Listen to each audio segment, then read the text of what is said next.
알겠지, 준식아? 그러니까 회로라도 일단 꼭 외워. 정말. 그러면은 다른 게 훨씬 잘 보일 거예요. 자, 일단은 빠트린 주제 쪽을 좀 먼저 해봅시다. 빠트린 주제가 이제 그 9페이지 내용이 될 것 같아요. 근데 9페이지 내용은 전체적으로 다 디테일하게 다룬다기보다는 그냥 러프하게 쭉 정리하고 갈 건데요. 일단 위의 그림은 뭐냐면, 자, 위의 그림은 우리가 배운 회로는 포도당을 기준으로 한 회로거든요. 그러니까 우리가 포도당을 이 호흡 과정을 통해서 ATP를 만드는 요 경로가 해당 과정 TCA 회로, 산화적 인산화 요렇게 가면요. 그러면 포도당, 즉 이제 탄수화물류는 그냥 이렇게 쓰면 된다는 건 알겠는데, 문제는 탄수화물 말고 지방이나 단백질도 결국은 우리한테 똑같이 중영양소, 에너지를 꺼내서 쓸 수 있는 영양소란 말이에요. 에너지원이란 말이야. 그러면 지질이나 단백질은 어떻게 이용할 것이냐에 대한 문제인데요. 사실 지질이나 단백질을 어떻게 쓰느냐는 되게 단순한 게, 어차피 우리 몸에 있는 이 세포호흡을 통한 ATP 합성 흐름은 이게 전부입니다.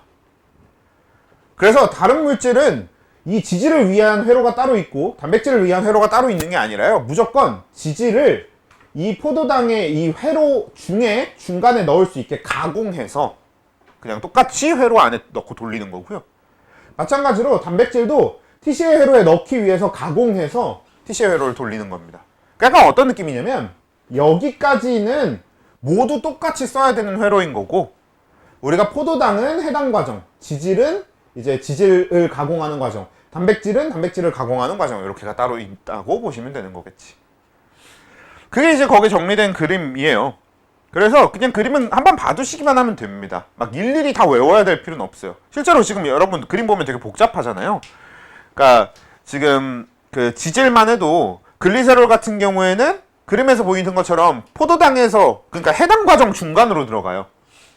그리고 저 지방산 같은 경우에는 패티애시드 같은 경우에는 저거 뭡니까? 아세틸코에로 들어가고 그러잖아. 그러면 어떤 것만 여러분들이 좀 생각해 보면 되겠냐면, 그럼 ATP 개수가 얼만큼 줄어들지 정도만 계산해 볼 수 있으면 되거든? 근데 요즘 잘 안 물어봐요. 중요도는 많이 떨어지긴 하는데, 한번 계산 하나만 해볼까요? 지방산 해봅시다. 자, 지방산 같은 경우에는 어때? 여러분들이 지금 보는 그 그림에서 지방산은 바로 아세틸코에로 들어가잖아요. 그러면 아세틸코에부터 시작하는 경로에는 뭐가 있냐면, 그럼 NAD, 그냥 우리 지방산 하나를 기준으로 할게요. 그러면 NADH 플러스 H 플러스가 총 3개만 나오게 될 겁니다. 그리고 FADH2가 1개만 나오게 될 거예요. 선생님 갑자기 이걸 틱틱 부르시면 어떡해요? 이거 지금 여러분 그거 보는 거랑 그 TCA 회로랑 비교하면서 보면 되는 거잖아. 우리가 TCA 회로에서 제일 첫 과정, 그러니까 피루부산을 아세틸코에로 갈 때 NADH가 하나 나온단 말이야. 근데 그 과정을 안 거치게 되겠죠, 지방산은. 그치? 그러면 회로에서, 그 TCA 회로에서 그 첫 과정의 NADH만큼은 덜 만들어져요. 근데 그 뒤로 나오는 것들은 다 똑같이 만들어지는 거야. 회로를 똑같이 도는 거라서. 그래서 NADH의 개수가 1개 줄어드는 게 되는 거고요. 그리고 FADH2는 똑같이 나올 거고, ATP도 똑같이 나오겠죠. 그치?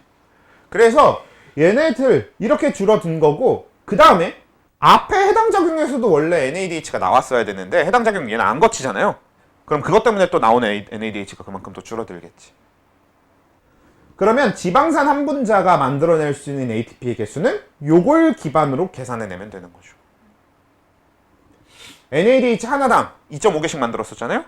그러면 NADH가 3번만 나오니까 그러면 몇 개입니까? 6개. 2.5 곱하기 3. 7.5. 네, 7.5개가 돼야 되는 거지. 그래서 여기서 나오는 거 7.5개 ATP. 그 다음에 요거 FADH2 하나당은 ATP가 1.5개씩 만들어지는 거였잖아요? 그러면 여기서 나오는 거 1.5개.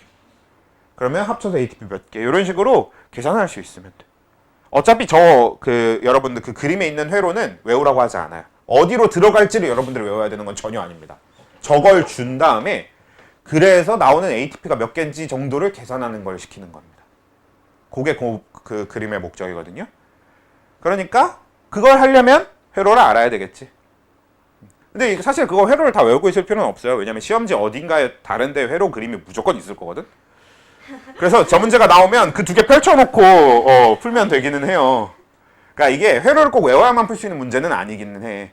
근데 다만 계속 하는 얘기지만 회로를 외웠을 때 더 쉽게 이해되고 더 쉽게 보일 거니까 외우자는 겁니다. 그래서 이렇게 됩니다. 그러니까 지질도 그렇고 단백질도 그렇고 다 이런 식으로 그냥 어디로 들어가면 거기서부터 나올 수 있는 ATP가 몇 개인지 여러분들이 한 번씩 계산해 볼 수 있으면 된다. 딱 요 정도의 영역이거든요. 그럼 결국 이 지질이나 단백질을 요 포도당의 대사 회로처럼 되어 있는 TC의 회로 산화적 인산화에 집어넣는 과정이 어떻냐? 이거 안 중요하고요. 그리고 그래서 이 지질이나 단백질을 어떻게 가공하느냐 뭐 이런 거 하나도 안 중요한데 딱 그 집어넣었을 때 그 집어넣은 곳부터를 기준으로 ATP가 몇 개 만들어지느냐 딱 요것만 중요한 거. 그러니까 우리가 가장 빠삭하게 알고 있어야 될 건 그냥 이 회로만 제대로 이해하고 있으면 여기서 계산하는 건 그렇게 어렵지 않죠. 이해됩니까? 그래서 요걸 잘 외우면 알아서 좀 해결되는데 요 단백질만 좀 생각해 둬야 되는 게 그 옆에 뭐가 있어요? 빈칸이 하나 있죠? 우리 시험지 기준으로는 빈칸이 있을 거고 답지는 거기에 답이 적혀 있을 거고 그 단백질을 가공하는 과정에서는 꼭 뭐가 있냐면요 이 단백질은 정확하게는 이제 단백질을 가공하는 게 아니라 아미노산을 가공하는 거나 마찬가지인데 이 아미노산의 구조 자체가 어떻게 되어 있어요? 탄소 옆에 COH 카복식이 그다음 얘는 R 그리고 여기 H 하나 달려있고 여기에 NH2가 달려있어요. 실제로 아미노산의 종류에 따라서 요 R 요 부분에 황이 들어있는 경우가 굉장히 많은데요. 그거까지는 우리가 신경 쓰진 않습니다. 황까지 다루게 되면 생투라기보다는 세포생리학 더 어려워지는 과목이 되는 거니까 거기까지는 다루진 않고요. 그래도 우리가 뭐까진 좀 해줘야 되냐면 얘까진 해줘야 되는 게 우리가 알고 있는 회로는 질소랑은 전혀 상관없잖아요. 그러니까 적어도 질소를 떼야 된다는 사실은 여러분들이 쉽게 생각할 수 있는 거지. 그러니까 지질은 어차피 구성 원소가 CH5예요. 탄수화물도 어차피 구성 원소가 CH5예요. 그러니까 하나의 회로를 공유하기에 되게 좋은 구조야 원래부터. 근데 단백질만 주구성 성분이 CH5N이기 때문에 이 N을 제거하는 과정이 필요하다. 그게 이제 탈아미노, 혹은 이제 뭐 탈아민 반응 이런 식으로 불러주게 됩니다. 우리가 여기를 아민기 내지는 아미노기 이렇게 불러주거든요. 그래서 이 부분을 떼어내는 게 탈아미노 반응, 탈아민 반응 이런 식으로 불러주고요. 그리고 이 아민기가 떨어져 나올 때 만들어지는 게 우리가 알고 있는 NH3, 암모니아, 노폐물이 되는 겁니다.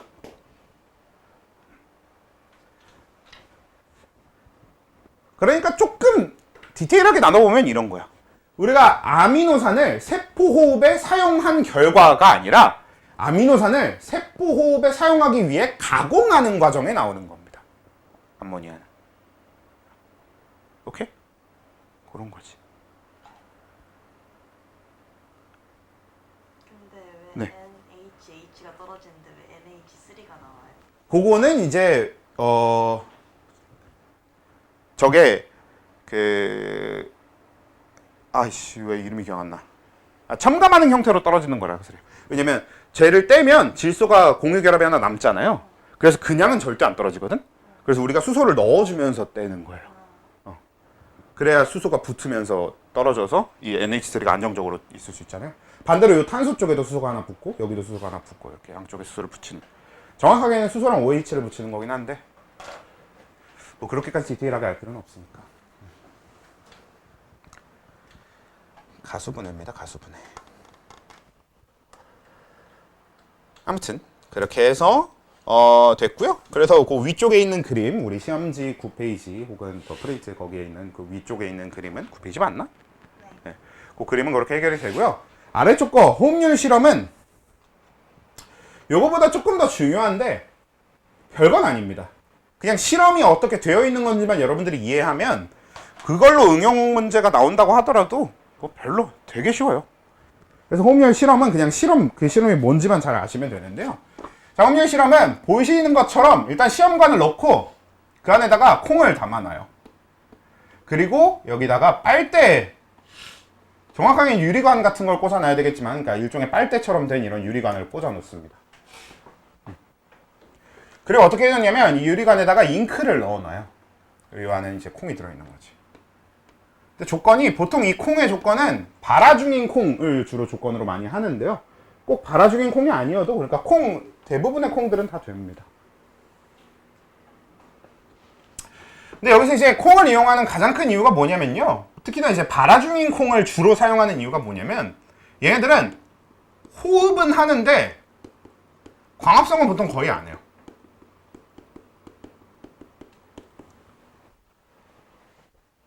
이게 발화 중인 콩은 우리 애기랑 같아. 영양분을 주변에서 공급을 받고 본인이 직접 어떻게 영양분을 만드는 건 거의 없고, 혹은 부모가, 이 콩이라는 것 자체가 뭐예요? 우리 열매 계열이잖아요. 씨앗이기도 하고 열매기도 하고. 그러니까 씨앗이나 열매는 애초에 모개체, 부개체, 그러니까 부모개체가 얘가 싹이 될 때까지의 영양분을 충분히 넣어주는 겁니다. 그래서 어느 정도 영양분을 갖고 있기 때문에 직접 본인들이 영양분을 만드는 과정을 할 필요가 없어요. 그래서 광합성을 거의 하지 않습니다. 이거는 정말 깊게 들어가면 하는데, 그러니까 팩트로 따지면 하는 게 맞는데 우리가 다루는 영역에서는 안 한다고 보면 되는 거예요. 딱 그런 얘기예요. 그래서 광합성을 안 하고 호흡을 한다. 딱 그냥 우리 입장에서는 그렇게만 정리해둬도 충분하거든. 그래서 주로 사용을 하는데요. 그래서 얘로 호흡률 실험을 해요. 사실 이게, 근데 얘는 그래도 혹시나 모를 광합성을 할 수도 있잖아요.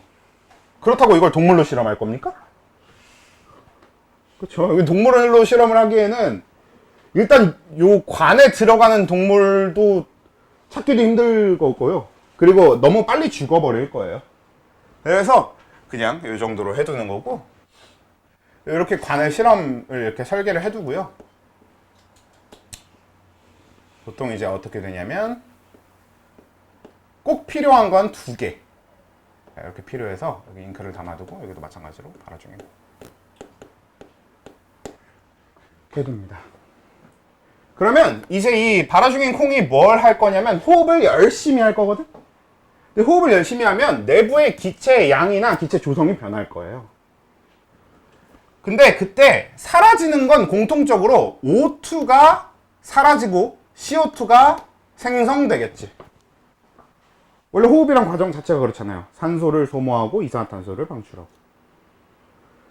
네, 그렇게 되는 거니까, 그래서 얘네들이 지금 이 안에서 O2랑 O2를 소모하고 CO2를 방출할 건데요.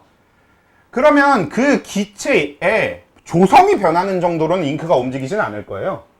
근데 만약에 기체의 총량이 변한다면 잉크가 움직이겠지. 기체의 총량이 줄어들면 잉크가 왼쪽으로 이동하게 될 겁니다. 기체의 총량이 늘어나면 잉크가 오른쪽으로 이동하게 될 거예요. 이렇게 해서 우리는 이 내부의 기체 양의 변화를 보는 거거든. 근데 위에 거는 그래서 말 그대로 그냥 요렇게 둬요. 그러면 얘를 통해서 우리가 알 수 있는 사실은 뭐냐면, 지금 얘가 O2 흡수량과 CO2 방출량 간의 차이를 알 수 있어요. 근데 이게 CO2 방출량 빼기 O2 흡수량을 하지 않고 O2 흡수량 빼기 CO2 방출량의 순서로 적는 이유가 뭐냐면요, 항상 O2 흡수량이 더 많습니다. 그러니까 보편적으로는 같아요. 여러분들이 알고 있는 호흡식 어때요? 6O2 들어가는 거고 6CO2 나와야 되는 거잖아. 그러니까 우리가 알고 있는 호흡식 기준으로는 들어가는 산소의 양과 나오는 이산화탄소의 양이 같아야 되거든. 그래서 이게 기본적으로는 같은데요, 앞으로 이제 다른 조건에 의해서 이 둘이 달라질 거야. 근데 달라지더라도 산소는 무조건, 그러니까 산소의 흡수량은 무조건 이산화탄소 방출량보다 많습니다. 그러니까 이렇게 구조가 성립하는 거지. 개수는 뺄게요. 그러니까 기본적인 구조가 산소의 양이 이산화탄소의 흡수되는 산소의 양이 방출되는 이산화탄소 양보다 많거나 같아야 돼. 뒤집힌 경우는 없어요. 그래서 위에 건 이렇게 되는데, 아래는 이제 이거는 이제 어떻게 설계를 해놓냐면, 여기에 아예 이 밑에다가 적신솜을 깔아놓기도 하는데 그러면 이 콩들한테 너무 큰 영향을 줄 수도 있어서 보통 이제 앞에다가 설치를 해놓는 경우가 많은데요. 얘가 KOH 수용액을 적신솜을 주로 많이 씁니다. 뭐 NaOH를 NaOH를 적셔도 상관없긴 한데 KOH나 NaOH 수용액을 적신솜. 이건 NaOH여도 전혀 상관없음. 이걸 써요. 네, NaOH, KOH 역할이 뭐예요?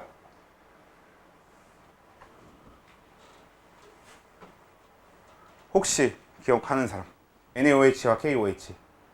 얘들은 일단 뭐야? 무슨 물질이야? 무슨 성 물질이야? 염기성 물질이죠. 그렇죠. 염기성이지. 염기성 중에서도 애들이 좀 강한 염기성을 띠는 애들인데 이렇게 강한 염기성을 갖는 애들의 공통적인 특징이 뭐가 있냐면 이산화탄소를 흡수합니다.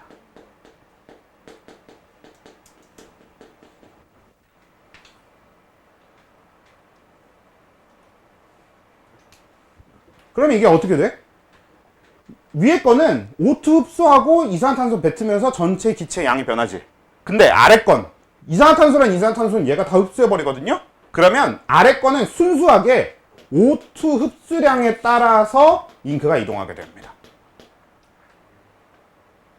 그렇겠지? 이 방출된 이산화탄소는 이 솜이 다 흡수해버린단 말이에요. 그래서 이 O2 흡수량에 따라서 잉크가 그대로 이동하게 돼요. 그럼 결과적으로 어떻게 되겠어? 우리는 O2 흡수량 빼기 CO2 방출량을 알고 있는데 아래 거로 O2 흡수량을 계산하니까 이걸로 O2 흡수량을 알아낼 수 있으니까 그럼 CO2 방출량까지도 알아낼 수 있는 거죠. 이런 방식으로 O2의 흡수, 산소 흡수량하고 이산화탄소의 방출량을 계산하는 겁니다. 실험적으로 알아내고 계산하는 거예요. 이해되지? 이게 되게 재밌는 점이 뭐가 있냐면 여러분들도 알고 있다시피 호흡식은 6O2가 들어가고 6CO2가 나와야 되는 거다 보니까 이 실험을 저 콩들한테 콩들이 포도당을 호흡 산물로 이용할 때 주로 어떤 식으로 하면 되냐면요. 그냥 콩 주변에다 포도당을 제공해 주면 돼요. 어차피 저 콩들도 그 표면으로 그 영양분을 흡수해서 사용할 수 있기 때문에 그래서 우리가 포도당을 주로 주게 되면 포도당을 주로 사용하게 됩니다. 주변에서 많이 주어지는 양분을 주로 많이 사용하게 돼요. 그래서 포도당을 이렇게 주거나 하면요. 그럼 포도당을 이렇게 세포 호흡에 이용하게 되면 정확하게 O2 흡수량 분의 CO2 방출량이 1이 나와요. 그러니까 얘는 디테일하게 계산할 필요도 없는 게 그냥 위에 거 실험 결과가 잉크가 안 움직임이 돼요. 그치? 위에 거에서 잉크가 안 움직인다는 소리는 O2 흡수량하고 CO2 방출량이 같다는 얘기가 돼야 되는 거잖아요. 그래서 얘는 밑에 거 실험도 할 필요가 없어. 포도당을 이용하니까 그냥 애초에 얘랑 얘랑 같아야 되네. 이게 되게 쉽게 보입니다. 위에 실험만 해봐도. 근데 이게 포도당이 아니라 지질이나 단백질을 이용하게 되면 어떻게 되냐면요.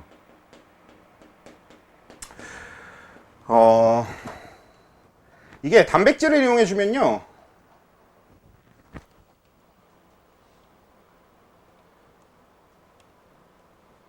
잠깐만. 단백질을 이용해 주게 되면 O2 흡수량 분의 CO2 방출량이 0.8이 나옵니다.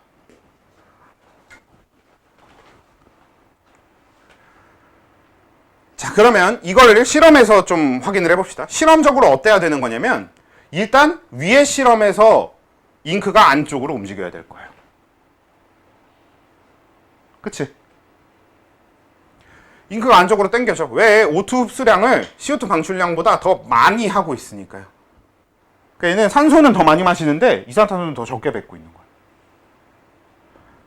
그래서 O2 흡수량 빼기 CO2 방출량, 즉 위의 실험의 결과가 잉크가 왼쪽으로, 그러니까 잉크가 저 시험관 안쪽으로 빨려 들어가게 됩니다.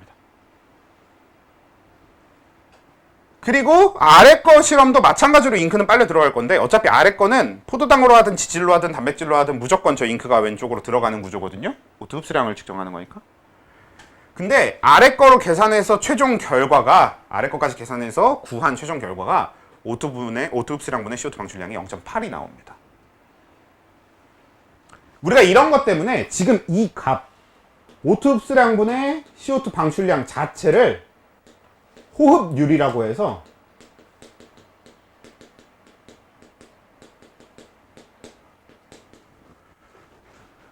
우리 새로운 유기물질이 발견된다거나 이러면 한 번씩 구해봐요. 호흡율.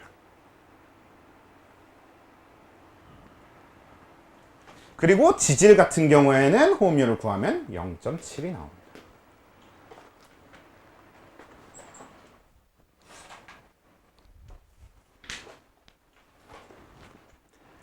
실제로 그래서 이게 콩만 그런 게 아니라 인간도 똑같아요. 그리고 이게 되게 재밌는 사실인데 이게 호흡률이 높으면 높을수록 나오는 ATP의 양도 더 많아요. 왜냐면 봐봐, 마시는 산소는 결국 그 우리 뭐였어? 산소 어디 쓰는 거였어? 전자 버릴 때 쓰는 거였죠. 그러니까 전자를 몇 개 버렸느냐, 즉 산화적 인산화에서 이제 산소가 소모될 거거든요. 근데 그러면 전체적으로 O2 흡수량은 같다라고 가정해 보면, 그러면 O2 흡수량이 같은 거는 뭐는 다 똑같다는 얘기예요? 산화적 인산화로 나오는 ATP의 양은 다 똑같을 거란 얘기입니다. 같은 O2 흡수량 기준으로. 근데 분자에 들어가는 CO2 방출량은 뭐를 결정하냐면 기질 수준의 인산화를 통해서 나오는 CO2의 양을 결정할 겁니다. CO2란다. 죄송합니다. ATP의 양을 결정할 거예요. 왜냐면 탄소가 많이 뭉쳐있는 물질일수록 회로를 여러 번 돌리게 될 거고, 회로를 여러 번 돌린다는 얘기는 그만큼 기질 수준의 인산화를 여러 번 하게 되잖아요. 그러니까 산소 사용량은 그대로 산화적 인산화랑 연결이 되기 때문에 산소 사용량 이퀄 산화적 인산화를 통해서 나오는 ATP양 그냥 연결이 되거든요. 근데 이거랑 비슷하게 이 CO2 방출량 이퀄 결국 원본 물질이 갖고 있었던 이산화탄소의 양이 되는 거고, 탄소의 양이 되는 거고, 그리고 우리가 회로를 알고 있다시피 회로를 여러 번 할 수 있다는 소리는 기질 수준의 인산화에 의한 차이는 좀 많이 날 거 아니에요. 특히나 해당 과정 같은 거에서의 차이라든지. 사실 포도당이 호흡률이 높은 가장 큰 이유는 해당 과정을 하기 때문일 거거든. 해당 과정 중에서도 ATP가 나오고 거기서도 이제 그러니까 애초부터 갖고 있는 탄소가 많으니까일 거거든. 일단 그렇게 되는데 사실은 이렇게만 설명할 수 없는 당신생이라든지 뭐 아주 쓰레기 같은 과정들이 있어요. 근데 그렇게 더 복잡하게 들어가기에는 그것도 마찬가지로 세포생리학 수준으로 어려워지니까 우리가 알면 되는 건 딱 이 정도 수준까지만 알면 돼요. 요즘은 호흡률 실험을 이런 실험이 있다. 그리고 포도당은 1, 지질은 0.7, 단백질은 0.8을 갖는다. 선에서만 정리하고 끝나는 경우가 대부분이에요. 자세히 설명 안 합니다. 그래서 우리도 이 정도까지만 하고, 그럼 호흡에서 설명해야 될 건 다 끝났고요. 이제 광합성으로 갈게요.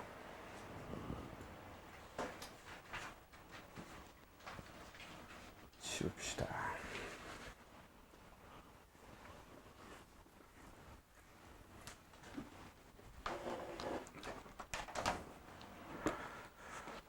자, 그리고 광합성 설명에 이제 광합성 설명을 시작하기 위해서는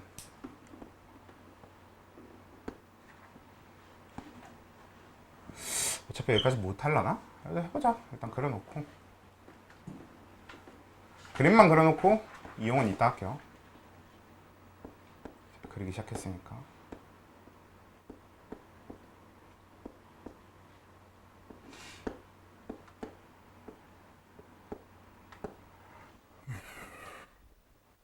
요거를 이제 다시 써야 되는데, 다시 얘기를 해야 되는데, 일단 그렸으나 나중에 얘기하고요. 그것부터 해봅시다. 염록체 구조부터 해봅시다. 염록체 구조가 일단 미토콘드리아보다 좀 더 얘기할 게 많아요. 염록체 구조가 훨씬 복잡하거든. 그래서 염록체 구조를 봐야 되는데, 염록체는 일단 어떻게 생겼냐면요, 그러니까 약간 단면으로 보시면 돼요. 이게 단면이야. 사실 단면이라기보다는 이게 투과전자현미경으로 본 건데요.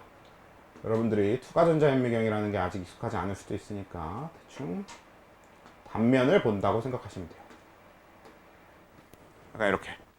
그러니까 안에 보면은 돌탑 쌓여있듯이 이렇게 쌓여있는 구조가 있고요. 그리고 바깥에 막이 2개로 둘러싸여 있습니다. 저 안에 쌓여있는 게 돌탑이라는 느낌보다는 약간 여러분 그 동전 쌓아놓은 거 같은 느낌에 좀 더 가깝거든요. 이렇게 되어 있는데 염록체는 일단 이중막 구조예요.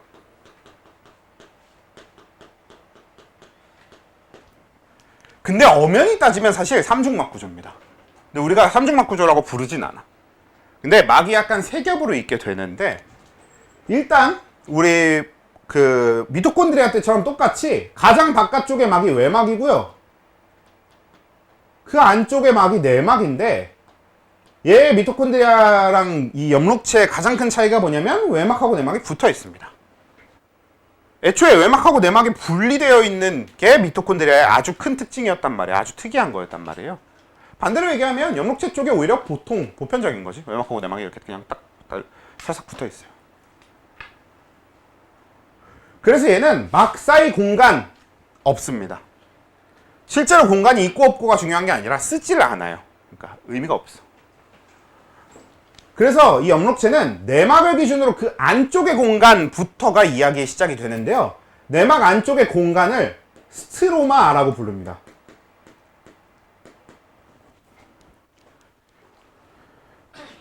얘는 미토콘드리아 때랑은 좀 달라요. 미토콘드리아 때는 어땠어? 그래도 표현이 막 사이 공간. 맨 안쪽도 바탕질, 기질. 걔는 좀 그 표현 자체는 처음 들어보는 표현일 수는 있어도 그렇게 생소하지는 않았잖아요. 일단 한글이었으니까. 근데 얘는 원어를 그대로 갖다 쓰는 느낌이 강해요.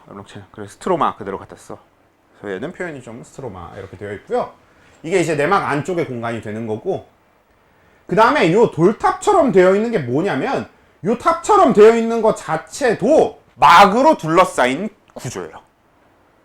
생체막으로 둘러싸인 구조입니다. 그래서 아까 얘기한 게 엄연히 따지면 삼중막이라는 얘기입니다.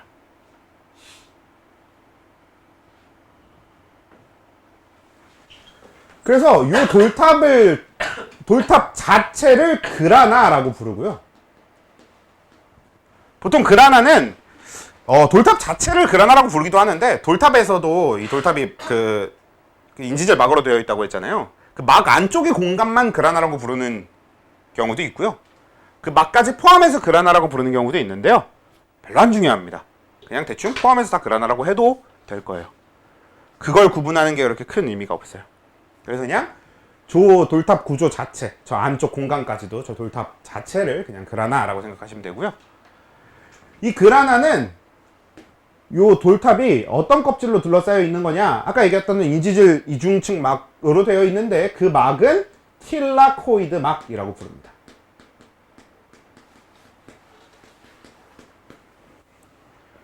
아주 그지 같은 아주 생소한 표현 사면타가 나왔는데 어쩔 수 없어요. 그냥 이게 원래 용어 그 원어 용어를 그대로 가져다 쓰고 있어서 얘는 어쩔 수 없이 이렇게 씁니다. 근데 또 그래. 이걸 또 한글로 바꾸겠다시고 이상한 거 붙여오는 것보다는 그냥 원어로 배우는 게 낫긴 하지. 그렇지. 그래서 이렇게 스트로마, 그라나, 틸라코이드 막 이렇게 되어 있는 거고요. 그라나가 이제 틸라코이드 막 그 자체로 되어 있는 건데, 여기서 제 미토콘드리아 때 얘기했던 걸 그대로 다 가져올 거예요. 일단 첫 번째, 미토콘드리아 때 뭐가 있었냐면 세포 내 공생설로 인해서 자체 핵산하고 자체 리보솜을 가지고 있다, 이런 거 있었죠. 그래서 따로 떼어놔도 살 수 있더라, 이런 얘기 했었잖아요. 실제로 염록체도 똑같이 자체 DNA, 자체 RNA, 그러니까 자체 핵산이랑 그리고 자체적인 리보솜 다 갖고 있는데 그게 이제 스트로마에 들어있습니다. 스트로마에 핵산이 있고요. 그러니까 독자적인 자체 핵산이랑 리보솜을 다 가지고 있습니다. 그래서 혼자 물질 대사도 하고 다 해요. 필요한 효소도 합성하고. 그러면 그라나 쪽은 뭐냐? 딱히 이런 거 없어요. 별로 설명할 거 없어. 대신에 또 이 핵산 리보솜 말고도 스트로마에 대해서 필요한 설명이 뭐냐면 얘는 스트로마 쪽의 pH가 낮아요. 미안합니다. 높아요. 네. 그러니까 H 플러스가 적어요. 그리고 그라나 내부, 그러니까 틸라코이드막 내부인 저 그라나가 pH가 낮게 유지되고 있습니다. 여기까지만 해도 얼추 감이 잡힐 텐데, 뭐냐면 그냥 그라나, 즉 틸라코이드막 내부가 미토콘드리아에서의 막사의 공간 역할을 해줄 거고요. 그리고 스트로마가 바탕질의 역할을 그대로 하게 될 겁니다. 실제로 똑같아요. 이 pH 차이로 뭐 할 거냐면 얘도 ATP 합성할 거예요. 산화적 인산화 때 했던 것처럼 H 플러스 능동수용 시켜놓고 그래서 이 pH가 차이가 나게 되는 거고요. 그리고 그 H 플러스가 확산돼서 얘는 이제 들어오는 게 아니라 확산돼서 나가는 걸 통해서 ATP 합성할 겁니다. 똑같은 과정이에요. 다만 우리가 호흡이랑 차이가 있다면 호흡에서의 ATP 합성은 당연한 거잖아. 원래 ATP 합성이 목적이니까요. 근데 엽록체는 다른 점이 얘는 ATP 합성의 목적이 원래 아니어야 되지. 그치? 우리가 알고 있기로는 엽록체는 ATP 만들려고 하는 게 아니란 말이에요. 포도당 만들려고 하는 거지. 근데 이 자체가 왜 그런 거냐면요. 이 ATP 만든 걸 이따가 포도당 만들 때 쓰려고 그래요. 나중에. 그래서 엽록체, 즉 광합성은 구조가 두 단계로 나눠져서 명반응과 암반응 이렇게 둘로 나뉘거든요. 빛이 필요한 반응과 빛과 상관없이 일어나는 반응 이렇게 두 단계로 나뉘어요. 그 중에서 지금 이 pH가 주로 영향을 주는 먼저 일어나야 되는 이게 명반응입니다. 그러니까 광합성은 명반응을 통해서 암반응에 필요한 재료를 만드는 역할을 해요. 그중 대표적인 게 ATP예요. 그러니까 ATP를 나중에 암반응에서 쓰려고 만드는 겁니다. ATP가 어떻게 만들어지는지는 그냥 보면 보이기는 할 텐데 안 보여도 다 어차피 정리할 겁니다. 그럼 이제 명반응으로 들어가느냐? 아니에요. 들어가기 위해서 한 가지 관문이 더 남았는데 이 엽록체를 알기 위해서 우리는 광합성 색소에 대해서 꼭 공부를 해야 합니다.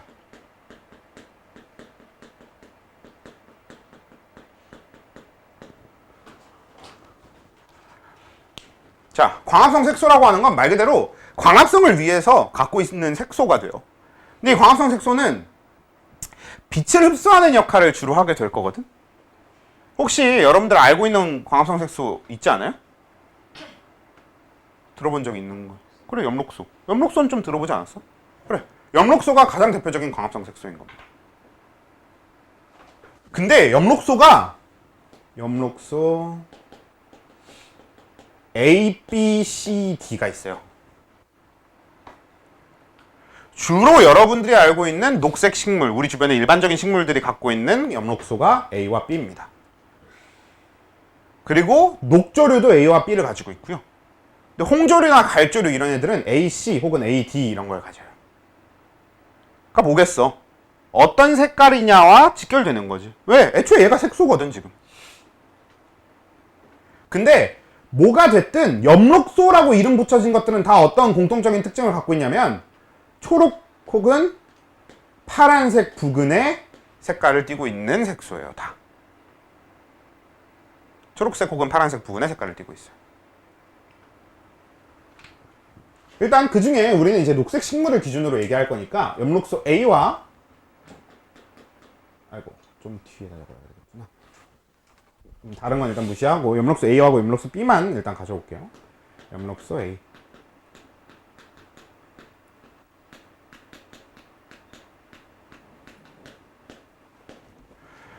그리고 우리 녹색 식물은 엽록소 A하고 엽록소 B만 있냐? 아니에요.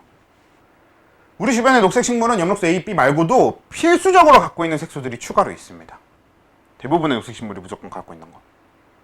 혹시 아는 사람?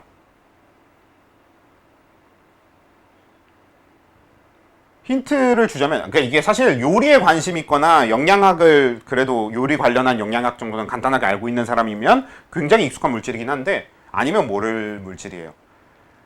당근이나 고추 이런 데 많이 들어있거든요. 주로 무슨 색인 거야? 붉은색 계통인 거지. 이런 붉은색 계통의 색소. 근데 그건 당근이랑 고추에만 있는 거 아니에요? 아니에요. 우리 잎에도 붉은색 색소가 있다는 거 생각보다 우리 여러분 되게 많이 봤을걸? 잎이 붉은색이 되는 거 뭐예요? 단풍.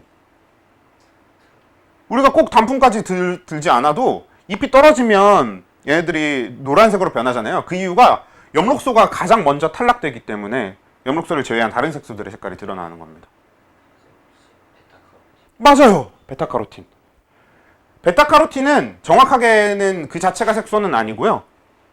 베타카로틴에서 베타 빼고 카로틴 쪽만 가져오면 될 것 같아요. 네. 그래서 카로틴이라는 색소가 있고요. 얘가 방금까지 얘기했던 그 주황색이나 빨간색을 띠는 색소고요. 그리고 여기서 좀 더 노란색에 가깝고 좀 더 주황색, 노란색이 이쪽 계통을 띠는 게 잔토필이라는 게 있어요. 일단 적을게. 이때 이 카로틴하고 잔토필을 합쳐서 부르는 이런 붉은 계통의 색소들을 합쳐서 부르는 표현이 카로티노이드입니다. 그래서 카로티노이드 계열 색소 이런 식으로 많이 불러요. 카로티노이드 계열 색소. 얘가 이제 우리가 다룰 거는 카로틴하고 잔토필. 이게 잔토필로 바뀌어서 너무 좋아요. 옛날에는 이게 잔토필이 아니라 크산토필 이렇게 배웠었거든요. 이게 X로 시작하는데 잔토필의 그 스펠링이 X로 시작하는데요.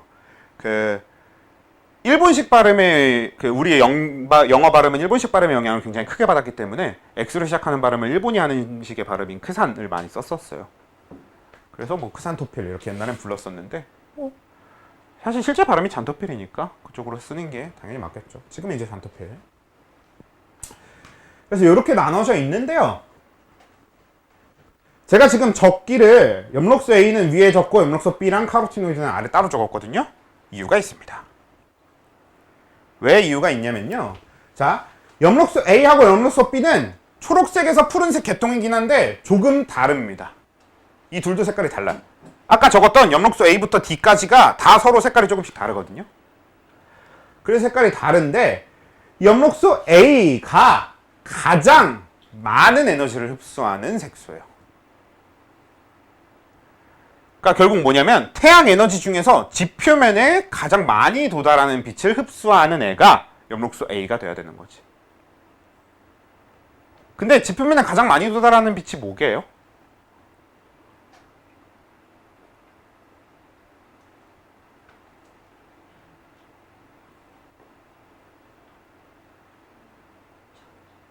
저도 잘 몰라요. 물어본 거예요. 알아야 되는 건 아닙니다. 네. 자외선이나 그쪽은 가시광선이 아닌 다른 영역의 빛은 빼고 걔네들은 얘네들이 어차피 직접 이용할 수 있는 빛이 아니니까. 그러니까 색소를 가지고 있다는 소리는 가시광선을 이용하겠다는 소리입니다. 그래서 일단 엽록소 A랑 엽록소 B, 카로틴이 이렇게 나눠져 있는 건데 근데 그거는 있지. 여러분 알죠? 카로틴이 주황색인데 대충 주황색 계열이거든. 실제로 카로틴이 하나만 있는 게 아니라 여러 개가 있어요. 묶어서 카로틴이라고 불러. 주로 그래서 중간 색깔인 주황색을 많이 얘기합니다. 카로틴 색깔로는. 근데 이 카로틴이 주황색인데 주로 그 흡수하는 빛은 그러면 무슨 색 파장의 빛을 흡수하는 겁니까? 그치? 주황색 색소는 주황색을 흡수하는 게 아니죠. 정반대의 색상인 그쵸. 그쪽을 우리가 흔히 여러분 미술 배울 때 그래도 그 보색 이런 건 배웠잖아요. 그치? 보색을 가장 잘 흡수하거든요. 그래서 얘는 주황색, 본인이 주황색이다? 그럼 주황색을 제일 안 흡수하는 겁니다. 반대로 그럼 주황색을 가장 잘 흡수하는 건 오히려 이쪽일 거예요. 엽록소 A, B 쪽이 얘보다 주황색 같은 계통을 더 잘 흡수할 겁니다. 자, 일단 그렇게 되는데요. 그래서 엽록소 A랑 엽록소 B, 카로티노이드 이렇게 나눠놨을 때 얘가 가장 많은 에너지를 흡수해. 그래서 엽록체 안에서의 비중도 엽록소 A가 제일 크거든요. 그래서 우리가 주로 보게 되는 식물의 이파리 색깔이 엽록소 A의 색상입니다. 얘가 제일 많아서. 그러니까 엽록소 A가 그 좀 진한 초록색 계통의 색깔이겠죠. 그래서 엽록소 A가 그런 계통의 색인데 이것도 왜 계통이라고 얘기하냐면요. 엽록소 A도 하나가 아니에요. 엽록소 A도 일정 색깔 구간 안에 들어있는 애들을 통틀어서 엽록소 A로 묶어놓은 거거든. 근데 엽록소 A 중에서도 아주 대표적으로 우리가 다뤄야 되는 두 개의 엽록소 A가 있어요. 그게 뭐냐면 P680이라는 애와 P700이라는 애입니다.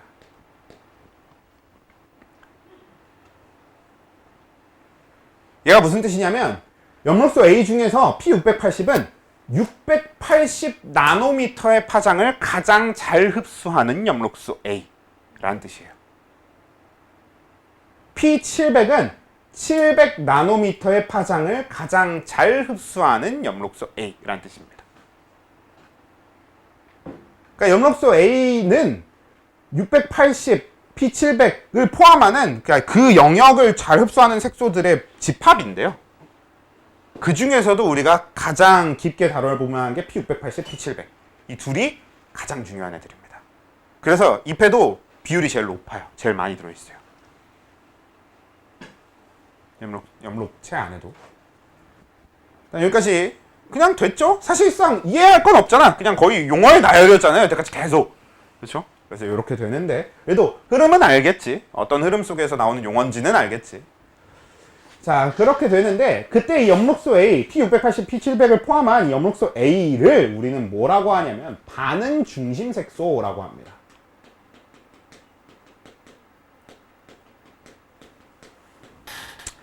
말 그대로예요. 반응의 중심이 되는 색소거든. 그래서 이 염록소 A, P680, P700을 포함한 이 염록소 A는 반응 중심 색소로서 진짜로 반응에 직접 참여합니다. 얘네들은 반응에 직접 참여하는 색소들이라서 반응 중심 색소라고 불러요. 그럼 밑에 얘네들은 뭐냐면 얘네들은 반응에 직접 참여하는 게 아니라 이 반응을 위해서 필요한 에너지를 끌어모아주는 역할을 해요. 그래서 어떻게 되냐면 실제로 염록소 B나 카로티노이드는 에너지를 흡수한 다음에 그 흡수한 에너지를 전부 염록소 A한테 전달해 줍니다. 그러니까 에너지는 다 염록소 A가 갖다 쓰는 형태가 돼. 자기가 흡수한 거랑 주변에서 흡수해 준 것까지 다 해서. 이거 뭐라고 부르면 돼요? 그치.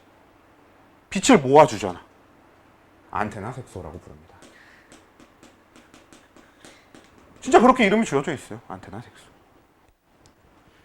그래서 이 반응 중심 색소와 안테나 색소의 차이는 반응 중심 색소는 가장 많이 들어있으면서 또 가장 핵심적인 에너지, 가장 많은 에너지를 흡수하고요. 그러면서도 또 반응에 직접 참여하기도 하는 애들을 얘기하는 거고 나머지 안테나 색소에 해당되는 염록소 B, 카로티노이드 이런 애들은 그냥 모아서 얘네들이 에너지를 흡수해서 염록소 A한테 전달하는 형태가 됩니다.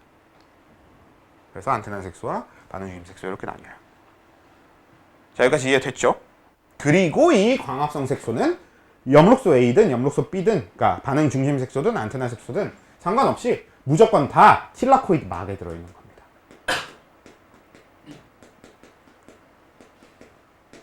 지금 요 안에 틸라코이드 막에 들어있어요. 이해되죠? 원래 순서로는 여기서 크로마토그래피를 하는 게 맞는데 크로마토그래피는 별로 중요하지 않아요. 아주 사소한 실험이거든요. 그래서 일단은 건너뛰고 차라리 오늘은 명반응을 그냥 들어가 봅시다. 남은 시간상 명반응을 좀 다뤄볼 수 있을 것 같아서요. 명반응을 들어가 볼게요. 자, 그래서 이 그림으로 봅시다. 자, 이거 보시면요. 여기가 바탕질이고 여기가 막사의 공간이고 그래서 여기서 NADH가 NAD 플러스가 되고 그리고 H 플러스 2개 뱉는 거죠. 여기 H 플러스 데리고 오니까.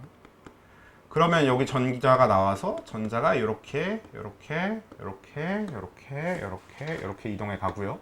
그리고 다 쓴 전자는 산소한테 갖다 버리고 일단 다 적고 그 다음에 H 플러스 일로 능동 수송해 주고요. 그러면 이쪽의 pH가 낮아지고 이쪽의 pH가 높은 상태 농도 기울기가 형성이 돼서 H 플러스가 능동 수송돼서 들어오면서 ATP가 되는 이거 뭐예요? 이게 산화적 인산화였습니다. 그렇죠? 이거는 우리가 지난주에 제가 꼭 제발 이해해달라 라고 했었죠. 그리고 이해해주고 좀 외워줘야 되는 부분이었던 겁니다. 이게 산화적 인산화, 이건 호흡 과정인데 이걸 왜 다시 그렸냐면 그리고 이게 왜 꼭 외워야 되는 거냐면 지금부터 할 얘기가 이 광합성 색소가 하게 되는 이 명반응에 대한 얘기인데요. 명반응은 광인산화입니다. 같은 말이에요, 사실상. 명반응은 광인산화를 하기 위해서 있는 그냥 광인산화 이퀄 명반응인데, 광인산화의 구조가 얘랑 정확하게 똑같진 않더라도 과정, 어떤 흐름, 어떤 원리는 똑같습니다. 그래서 이걸 이해했다면 광인산화를 이해하는 건 굉장히 쉽거든. 자, 그럼 광인산화는 이제 구조가 어떻게 되냐면요. 여기서는 얘가 그 미토콘드리아 내막이었던 거잖아요. 그러면 이제는 여기서 가져다 놓을 거는 틸라코이드 막인데요.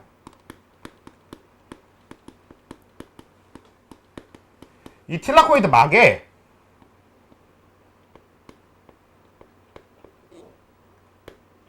일단 이런 단백질 구조가 있어요. 지금 요 단백질 구조는 관계 1이라고 부르는 단백질 구조입니다.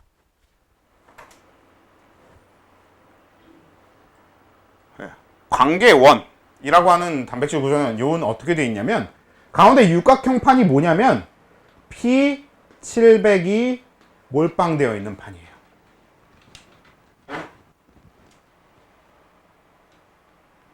그래서 저 P700이 몰빵되어 있는 판이 가운데 있고요. 주변에 있는 건 뭐냐면 P700 말고 안테나 색소들이 여기 이제 쭉 모여 있는 겁니다. 여기는 안테나 색소 이렇게 적으면 되겠죠? 그래서 이제 이 안테나 색소들이 에너지를 모아서 관계 1한테, 그러니까 이 P700한테 모아주는 이 전체 구조가 관계 1이 됩니다. 그래서 얘네들이 에너지를 쭉 빛에너지를 흡수해서, 얘네들이 흡수해서 준 거랑 P700이 직접 흡수한 에너지까지 해서 에너지가 충분히 모이면 어떻게 되냐면요, 그 충분히 모인 에너지 자체가 얘가 가진 전자를 들뜬 상태로 만듭니다. 결국 에너지를 흡수하려면 전자 들뜬 상태, 이거 너무 화학적인 표현인가요? 이거 다 화학하잖아, 그렇지? 그래서 얘가 가진 전자 화학했었잖아. 하잖아 아니고 했었잖아. 그러니까 얘가 가진 전자가 이 에너지를 흡수해서 들뜬 상태가 되면서 이 입자들로부터 자유롭게 벗어날 수 있는 상태가 돼요. 그러면서 언제랑 똑같이 이때처럼 이제 이 전자가 전자 전달계를 이동할 수 있는 상태가 되는 거지. 그래서 실제로 이 주변에 전자 전달 효소들이 있어요. 이렇게. 그래서 얘가 이렇게 툭 하고 나가요. 그러면 이 전자전달계의 산화환원 과정을 따라서 이렇게 이동합니다. 좀 너무 꺾였어. 이렇게 이동해. 이때랑 똑같아. 얘 뭐였어? 얘네들이 갖고 있는 보조인자들이, 그러니까 조효소 같은 애들이 서로 누가 더 산화가 잘 되는지 환원이 잘 되는지가 이렇게 우열이 결정돼 있다고 했잖아요. 그래서 그 우열을 따라서 전자들이 쭉 이동할 수 있는 방식. 근데 전자 이동 자체는 전자가 에너지를 충분히 갖고 있기 때문에 이동이 자유롭게 되는 겁니다. 그랬던 것처럼 이때도 얘네들이 빛에너지를 흡수해서 전자가 들뜬 상태가 됐으니까 전자가 이동할 에너지는 갖춘 거고요. 그러면 그 이동할 에너지를 갖춘 전자들이 쭉 이렇게 이동하는 거지. 전자전달 효소들을 따라서. 그렇게 이동을 하면 여기 이 전자전달 효소가 여기 이 H 플러스 펌프랑 또 합체되어 있습니다. 저 때랑 똑같아요. 이때랑 똑같아요.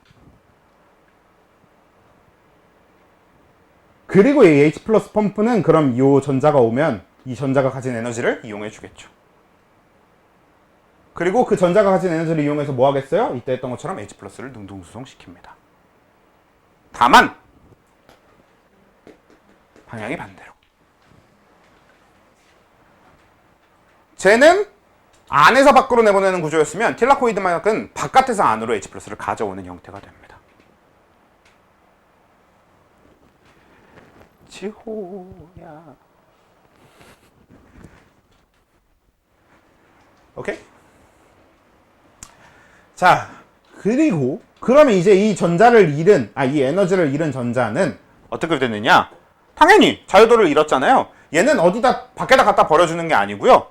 돌아옵니다.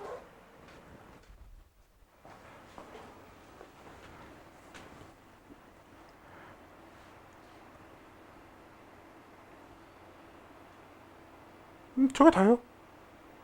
저게 끝이.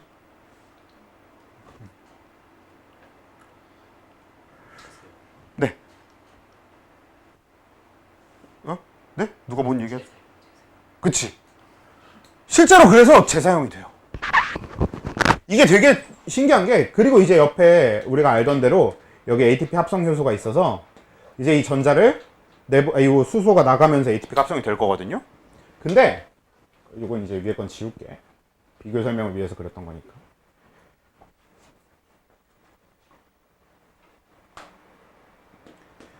여기서 이렇게 여기 나가면서 이제 ATP가 만들어지는 이런 형태가 되어 있는 거거든요. 근데 이 H+가 나가. 그럼 여기서 ATP가 만들어져요. 그럼 이 전자가 여기 다시 돌아오거든? 근데 얘기하셨던 것처럼 재사용이 가능해서요. 그럼 다시 에너지 주면 이 전자 나가고. 한마디로 이거 뭐예요? 예! 빛에너지만 충분하면 ATP 무한공장이거든? 제가 가장 궁금했던 거, 제가 이걸 공부하면서도 가장 궁금했고 지금까지도 사실 가장 궁금한 거, 아무도 몰라요. 이게 왜 이렇게 됐는지는. 그게 뭐냐면 저렇게까지 좋은 ATP 생산 공장이 있는데 식물은 뭐하러 호흡을 할까요? 그렇지 않아? 이거 너무 좋잖아. 빛에너지만 흡수하면 돼. 그래서 빛에너지만 더 많이 흡수할 수 있게 어떻게 설계만 잘했으면 되지 않았을까? 물론 지금 식물은 그 식물을 유지하는 데 필요한 유기물의 양만 해도 너무 많아서요. 그래서 저렇게 만든 ATP를 전부 다 그 포도당 합성에다가 사용해도 모자랄 정도로 그런 식의 구조라서 그렇긴 한데, 대신에 이게 좀 더 효율적으로 더 많이 돌아가게, 더 에너지를 많이 흡수하게 했으면 어떨까 싶은 거지. 라고 얘기하면서 나도 근데 좀 안 될 이유를 알겠긴 하네요. 얘기만 해봐도 알겠긴 하네. 많이 흡수하려면 잎이 넓어야 되는데 잎이 넓으려면 유기물이 더 많이 필요할 거고, 그러면 어차피 또 포도당 더 많이 더 많이 만들어야 되니까 안 되겠긴 하네요. 아무튼 그래서 지금 보시는 요게 순환적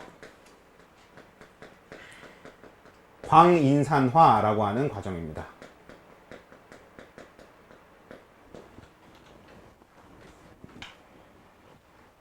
그리고 요게 이제 틸라코이드 막에서 일어나는 일인 거고요. 다시 여기다 정리를 해보면, 이제 안테나 색소는 좀 빼고 그릴게요.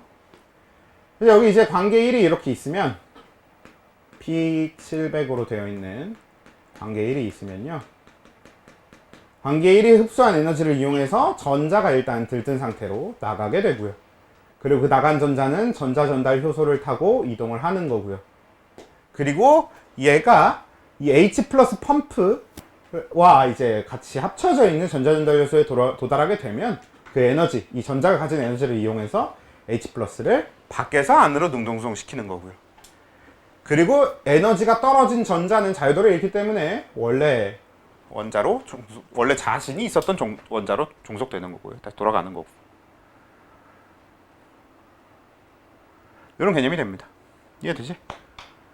그래서 됐고, 그리고 이 능동수성된 H 플러스는 나중에 ATP 합성 효소를 통해서 또 나가서 ATP 합성에 이용되는 거죠.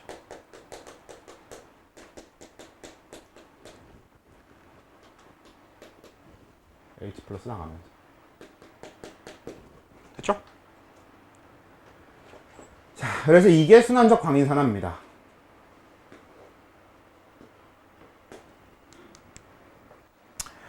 그렇게 되고요. 이게 순환적 광인산화라는 과정이고, 그러니까 순환적 광인산화는 순수하게 ATP만 공급하는 역할을 하는데, 근데 명반응이 이게 끝이 아니에요. 왜 끝이 아니냐면, 아까 반응 중심색소 얘기할 때 P700만 얘기한 게 아니라 P680도 얘기했었지.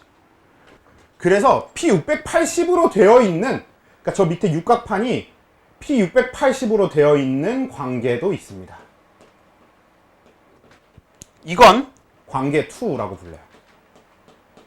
관계 2도 마찬가지로 원래는 이 주변에 안테나 색소로 둘러싸여 있는 형태가 돼요. 그리고 마찬가지 구조인데요. 그러니까 관계 2도 관계 1에서처럼 얘가 비에너지를 막 흡수하면 얘가 가진 전자가 들뜬 상태가 돼요. 그래서 나간 다음에 전자전달 효소, 또 다음 전자전달 효소, 또 다음 전자전달 효소, 이렇게 해서 H 플러스 능동수송 똑같은 일이 일어납니다. 근데 여기서 바로 차이가, 여기서 딱 생기는 차이 하나가 뭐냐면요, 이 전자가 관계 2로 돌아가지 않고 관계 1한테 가버립니다.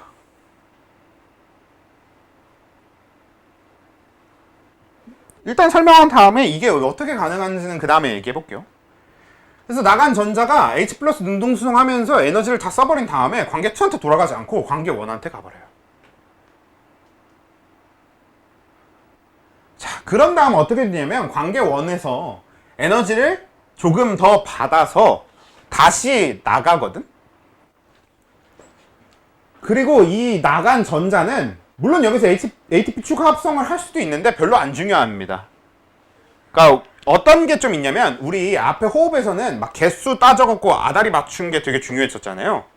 근데 광인산화는요 그렇게까지 개수를 아다리에 집중할 필요는 없어요. 오히려 몇 개가 쓰이고 이런 암반응의 입장에서만 개수를 좀 확실히 알아두면 되는 거지, 명반응은 뭐가 몇 개 만들어지고 이런 거에 집착할 필요가 없습니다. 그래서 요게 이렇게 들어가고 얘가 에너지를 다시 흡수하면 다시 전자전달을 좀 해서 ATP를 만들 수도 있는 거긴 한데 보통은 그렇게 쓰이지 않고 바로 옆에 있는 다른 효소한테 이동하게 되거든. 그러니까 이 효소의 위치는 여기가 아니라 이쯤일 수도 있어요. 근데 이제 그냥 여기다 그릴게. 그리고 요 효소의 이름은 탈수소 효소입니다. 우리 탈수소 효소 어디에서 쓰였던 거야? 호흡에서도 쓰였던 거지. 그치? NADH를 NAD 플러스를 NADH 플러스 H 플러스로 만든다던가 FAD를 FADH2로 만들었던 걔네들 있잖아요. 그 호흡에서의 효소는 우리가 일반적으로 알고 있는 효소처럼 돌아다니는 효소거든요. 근데 지금 이 탈수소 효소는 틸라코이드 막에 붙어 있는 효소입니다. 그러니까 막단백질이에요. 실제로 효소도 단백질이기 때문에 막단백질의 일부가 될 수 있거든요. 우리가 흔히 이런 걸 효소 단백질이라고 혹은 효소 막단백질 이런 식으로 부르는데 이렇게 탈수소 효소가 붙어 있거든. 그래서 이 에너지를 얻은 전자가 탈수소 효소한테 가요. 그래서 뭘 하냐면 이 탈수소 효소가 수소와 이 전자 받은 걸 자신의 조효소한테 줍니다. 똑같아. 호흡 때랑 똑같이 이 수소랑 이 여기 에너지를 흡수하고 온 전자를 합쳐서 본인의 조효소에다가 결합을 하게 되는데 이 광합성에서의 탈수소 효소의 이름이 NADP 플러스예요. 그래서 얘는 NADPH와 H 플러스 하나가 딸려 다니는 구조가 똑같이 만들어집니다.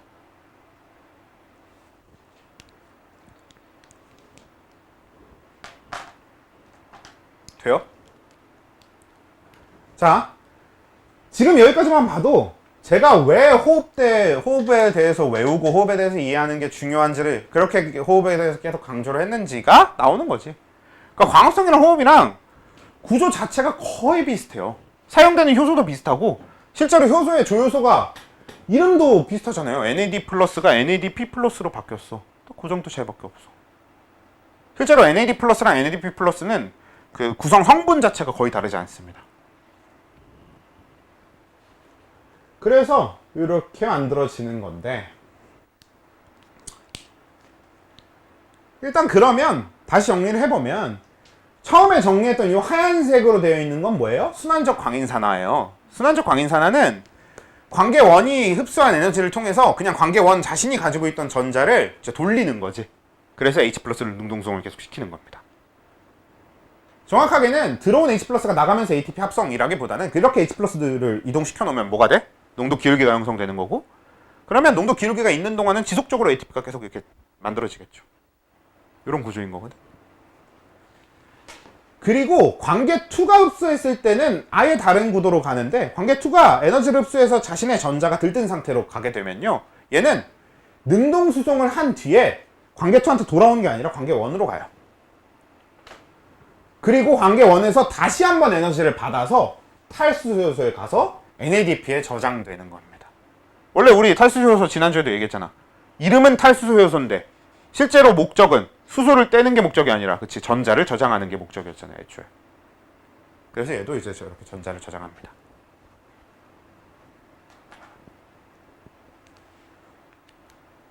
됐죠?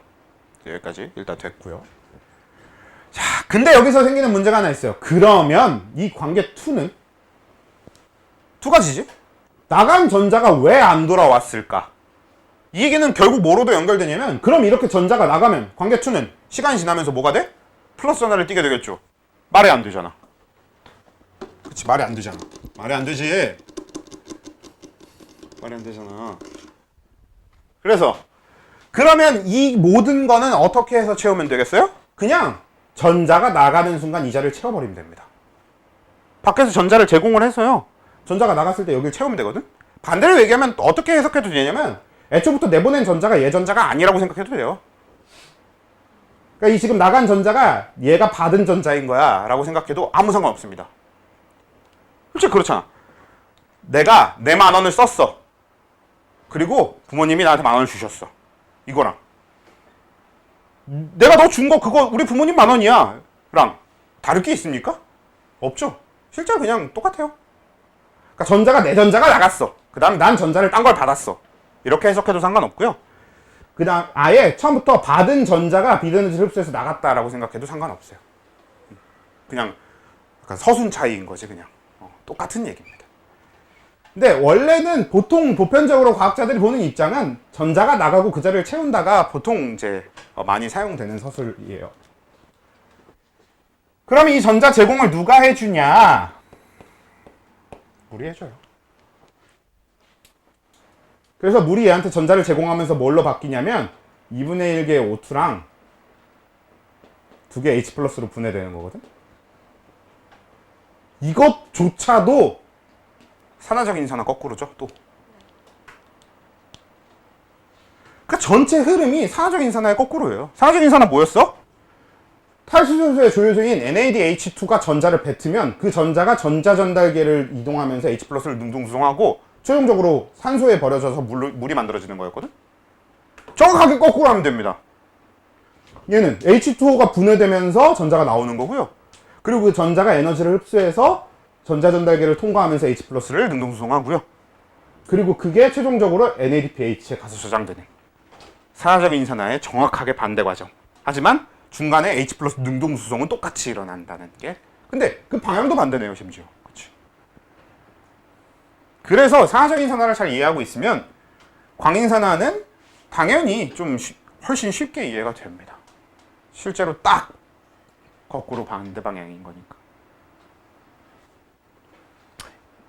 돼요? 그리고 지금 이 주황색 과정이 비순환적 광인산화입니다.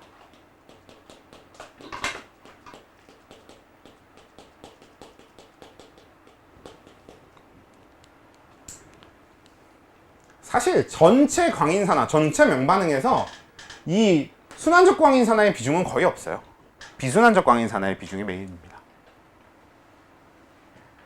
그럴 수밖에 없는 게 비순환적 광인산화는 관계 2가 흡수한 에너지는 전부 다 쓸 수 있게 되어 있거든? 근데 순환적 광인산화는 관계 1이 흡수한 에너지를 여기도 써야 되고 여기도 써야 되는 방식이라서요. 그치? 비순환적 광인산화 할 때도 쓰고 광인산화, 그냥 순환적 광인산화 할 때도 나눠 써야 되는 구조라서 전체적으로 순환적 광인산화가 많이 일어날 수가 없게 되어 있어요. 그래서 전체 비중에서 순환적 광인산화의 비중은 굉장히 작고요. 비순환적 광인산화가 메인입니다. 됩니까? 됐으면 오늘은 이제 딱 광인산화 마무리하고 끝내면 되겠네요. 그래서 광인산화라고 하는 건 요 구조를 이해해야 돼요. 산화적인 산화때랑 똑같이 생겼고, 그러니까 똑같이 구조를 이해하는 게 좀 더 중요합니다. 오히려 외울 거, 단순히 외울 거 자체는 그렇게 많지 않잖아. 그치? 자, 그래서 요건 이렇게 되는데, 근데 우리 광합성은 식을 좀 적고 시작해 볼 건데요. 광합성 식은 어떻게 되냐면 C6H12O6 포도당 더하기가 되면 안 되죠. 호흡식을 적으면 안 되니까. 6CO2 더하기 12H2O가 비대너지를 받아서 C6H12O6 즉 포도당하고 6O2하고 6H2O를 뱉는 구조예요. 뭐야? 호흡식 거꾸로지. 근데 원래 우리가 알고 있었던 호흡식은 요거 없애고 6H2O 이렇게 되어 있었잖아요. 근데 우리가 지난번에 정리하면서 이 재료에다가 6개 H2O 왜 넣어줘야 되고 그리고 나오는 게 왜 12개 H2O여야 되는지를 정리했었잖아요 또. 근데 그거랑 똑같이 광합성도 실제로 들어가는 재료는 12개 H2O여야 되고요. 그리고 반응 결과 이 뒤에 이제 켈빈 회로에서 다룰 건데 켈빈 회로에서 회로가 돌면 그 결과 6개 H2O가 나올 겁니다. 이렇게 되어 있거든. 그래서 뭐를 좀 정리할 거냐면 딱 요거 개수만 좀 맞춰놓고 가면 되는데 그럼 들어가는 재료에 해당되는 12개 H2O가 정확하게 이 비순환적 광인산화에 전부 다 쓰이는 거고요. 그리고 H2O 한 개가 전자 2개씩 내보내고 전자 2개가 나갈 때마다 NADPH가 정확하게 딱 한 개씩 만들어지는 구조란 말이야. 그러니까 12개 H2O가 나갔으면 이걸로 만들 수 있는 NADP도 12개의 NADPH 플러스 H 플러스가 됩니다.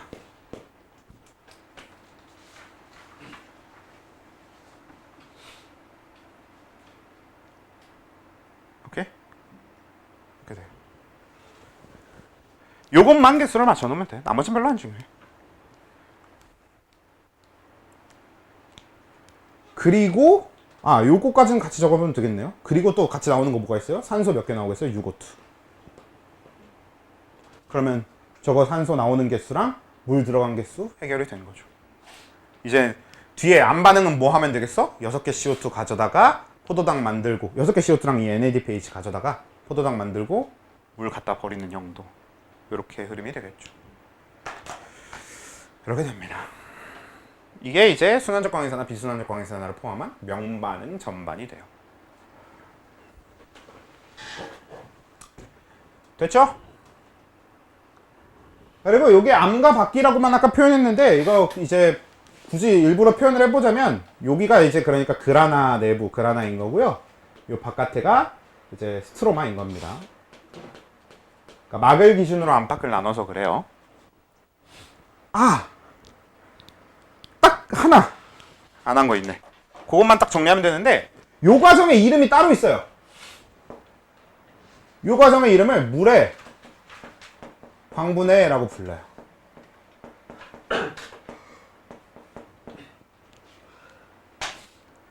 물이 분해는 되는데 물이 왜 분해되냐면 저 물도 결국 비대너지 때문에 분해가 돼요. 그래서 물의 광분해라고 합니다. 그러니까 물의 광분해는 뭐겠어? 비순환적 광인산화에 꼭 필요한 과정이 되는 거죠. 비순환적 광인산화가 일어나려면 물의 광분해가 꼭 같이 일어나야 됩니다.